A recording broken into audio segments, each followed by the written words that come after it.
तो मेरे सभी प्यारे बच्चों को नमस्कार। आप में से बहुत सारे बच्चे ऐसे होंगे जिन्होंने सीटेट का फॉर्म डाला होगा और किसी कारणवश उनको पढ़ाई करने का समय नहीं मिल पाया होगा। तो ये वीडियो स्पेशली उन बच्चों के लिए है जिन्होंने सीटेट का फॉर्म तो डाला है पर उनकी पढ़ाई अभी तक नहीं हो पाई है, और इतने कम बचे हुए समय में अगर उनके पास ये जिज्ञासा है कि वो सीटेट कैसे क्लियर करें, तो ये वीडियो मैं आपके लिए ही बना रही हूँ। आप इस वीडियो को देखिएगा और इसमें कुछ ऐसी चीज़ें मैं आपसे शेयर करूंगी कि जहां से वो आपको शायद आपका सीटेट पास कराने में आपकी मदद कर सके। तो आप बने रहिएगा मेरे साथ में और मैं आपके साथ चीज़ें शेयर करूंगी कि कैसे बिना पढ़ाई करे हुए इतने कम समय में आप सीटेट को क्लियर करें। जी हाँ, तो मैंने आपसे बोला था कि कुछ चीज़ें जो आपको ध्यान में रखनी है। मैंने बड़ी मुश्किल से यहाँ पे बोर्ड सेट किया है और मैं आपको बताऊँ। देखो, सबसे पहली चीज़ जो है ना, दैट इज़ आपकी पेडागोजी। अगर आपको पेडागोजी के विषय में पता है तो पेडागोजी यानी कि जिसे आप कह सकते हैं बाल मनोविज्ञान से संबंधित क्वेश्चन बहुत सारे पूछे जाते हैं। तो सपोज अगर मान लो कि क्वेश्चन आपसे पूछा जा रहा है, इस बोर्ड को सेट करने में ही दिक्कत हुई, उधर से क्या हो गया है ये थोड़ा सा, चलो। सो पेडागोजी का मतलब आप क्या समझो कि सपोज अगर आपसे एक क्वेश्चन पूछा जा रहा है और अगर मैं बात करूं क्वेश्चन की, तो आपके कुल मिलाकर के जो पेपर होते हैं, पेपर आपका होता है 150 नंबर का। कितने नंबर का पेपर होता है? पेपर आपका टोटल जो हो रहा है वो 150 नंबर का पेपर हो रहा है। अब इन 150 में आपको पता होना चाहिए कि 30-30 नंबर आपके 5 सेगमेंट में डिवाइड है। 30-30 नंबर 5 सेगमेंट में डिवाइड है। एक तो आपका 30 नंबर में पूरा आपकी चाइल्ड पेडागोजी, चाइल्ड और साइकोलॉजी, ये सारी चीजें आती है जिसको आप कहते हैं CDP, child development and pedagogy, जिसमें डेवलपमेंट रिलेटेड चीजें होती हैं और पेडागोजी होती है। तो पेडागोजी में आपकी अगर मैं बात करूं तो जैसे सपोज पहला जो आपका पेपर है या पहला दूसरा जो भी पेपर आपका है, एक तो CDP आपकी आएगी पूरी 30 नंबर की, जिसमें आपका 15 नंबर कट जाएगा पेडागोजी में। दूसरी बात अगर हम करते हैं तो आपका अगर हिंदी का पेपर है तो हिंदी के पेपर में भी 15 नंबर आपके कंटेंट पे आते हैं और 15 नंबर पेडागोजी की।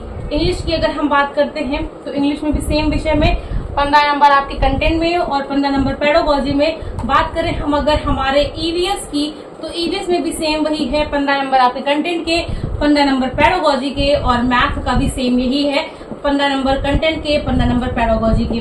ठीक है, इन दो को हटा दें तो बाकी जो सेकंड पेपर में होगा, सेकंड पेपर में भी सेम आपका यही रहेगा कि आपको कम से कम 20 से 30 नंबर मिल जाएंगे पेडागोजी वाले। यानी कि अगर बात करें 15 का 15, 15 दूना 30, 15 45, 15 चौको मतलब 60, कुल मिलाकर के आप यहाँ पे देखो तो आपके 150 नंबर में से 15 अगर मैं मिला करके कहूँ तो आपको करीब 60-70 नंबर में तो पेडागोजी के क्वेश्चन आ जाते हैं, है ना। इससे 15-15 30 हो गए, 45, ये 60, और 60 के बाद में ये आपका 75 नंबर की आपकी पेडागोजी आती है। अगर आप इस 75 नंबर की पेडागोजी को सॉल्व कर ले जाते हैं तो ये 75 नंबर आपके पक्के हो गए। अब कितने नंबर बचे आपको पास करने के लिए? तो जो नंबर आपको पास करने के लिए आप बच रहे हैं, 90 नंबर जनरल कास्ट वालों के लिए होता है आपका पासिंग मार्क्स। जो आपको पास करने के लिए नंबर अभी बच रहे हैं वो बच रहे हैं सिर्फ 15 नंबर। तो वो 15 नंबर आप कंटेन कर सकते हैं अपने इस हिंदी और इंग्लिश के अनसीन पैसेज से, और थोड़े बहुत आपको कुछ न कुछ क्वेश्चंस के आंसर पता होंगे ही होंगे। ऐसा नहीं है कि अगर आपने फॉर्म भरा है तो आप बिल्कुल डम होंगे। आपने कभी ना कभी कहीं ना कहीं पढ़ाई करी होगी और वो पढ़ाई आपके काम में आएगी। तो सबसे मेन चीज आपको जो ध्यान रखनी है, पेडागोजी के विषय में ध्यान रखनी है। अच्छा, जब आप पेडागोजी के क्वेश्चन सॉल्व कर रहे हैं तो ऐसी दशा में यदि बच्चे के विषय में पूछा जा रहा है, अगर वहां पे आप प्रश्न को पढ़ रहे हैं और प्रश्न पढ़ने के साथ में अगर आपको ये पता चल रहा है कि इस क्वेश्चन में जो आपका बच्चा है वो अगर सेंटर में है, तो स्वयं को बच्चा मान करके सेंटर में रखें और वो क्वेश्चन अपने ऊपर अप्लाई करें और देखें कि आपके अकॉर्डिंग क्या आंसर रहेगा। सपोज अगर आपने पेडागोजी भी नहीं पढ़ी है तो पेडागोजी आप किस तरह से सॉल्व करें, इसके लिए मैं आपको बता रही हूँ। आप अपने ऊपर अप्लाई करो कि अगर मैं ऐसा हूँ, मैं ऐसी कंडीशन में हूँ, तो मैं इससे निजात कैसे पाऊंगा या मैं इसे कैसे सॉल्व करूंगा। तो इस प्रकार से आप सही उत्तर पा सकते हो। दूसरा, यदि शिक्षक के विषय में पूछा जा रहा है कि शिक्षक को कैसा होना चाहिए, तो भी वहां पर आप देखो कि कौन सा शिक्षक सही रहेगा, जो अनुशासनशीलता बनाकर रखे, जो डांटे, जो मारे, जो पीटे। कैसी चीजें आपको पसंद है, कैसी चीजें आपको नहीं पसंद है, आप अपने आप को सेंटर में रख के करो। दूसरी चीज, तो सबसे बात हम देखते हैं कि क्वेश्चन में पूछाता है नहीं, कि क्या नहीं गुण है, प्रतिभाशाली विद्यार्थियों के क्या गुण नहीं है, और वहां पे हम इतने जल्दी में होते हैं कि हम उस नहीं को ध्यान नहीं देते हैं, जबकि नहीं बोल्ड में लिखा होता है, अंडरलाइन होता है, फिर भी हम इस नहीं को ध्यान नहीं देते हैं और वहां पे हम कुछ और आंसर मार करके चले आते हैं। तो ध्यान हमेशा रखना है कि क्वेश्चन आपको बहुत अच्छे से पढ़ना है। नहीं वाले शब्द का प्रयोग देखो कि कहाँ कहाँ पे नहीं लगा हुआ है। कई बार हम देखते हैं कि कहीं पे उपरोक्त सभी लिखा होता है, अबव ऑल, और हम एक गवर्नमेंट आंसर मान करके अबव ऑल को टिक कर देते हैं।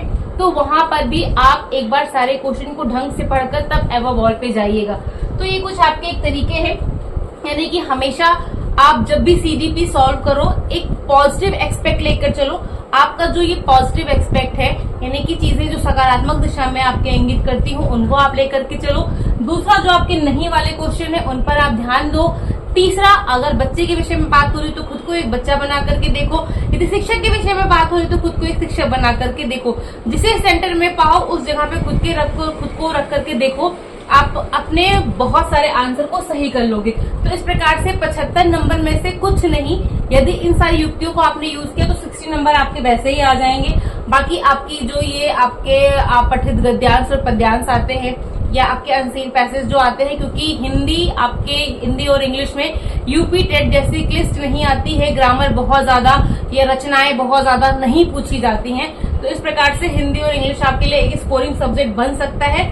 अपार्ट फ्रॉम दैट एक चीज आप और करिएगा, अगर अभी आपके पास समय बचा हुआ है तो पिछले 5 साल के पेपर का रिवीजन कर लेना।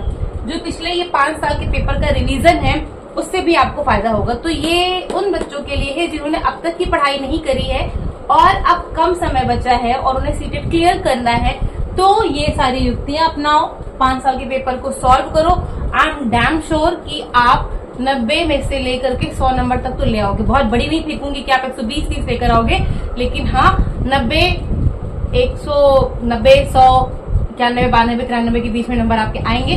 रही बात आप पेपर कहाँ से सॉल्व करोगे भाई, तो मैं बैठी हूँ यहाँ पे, आप देखिए मेरे पास में ये यहाँ पे ढेर सारी बुक्स हैं। यहाँ पे पिछले 15 साल के पेपर का मेरे पास यहाँ पे कलेक्शन है, कंटेंट है, सारी चीजें हैं। वीडियो यूट्यूब चैनल पे आ रही है, आप देखें, आपको वहाँ पे चीजें दिखाई पड़ेंगी, मालूम पड़ेगी, और इस तरह से आप पेपर को सॉल्व कर सकते हो।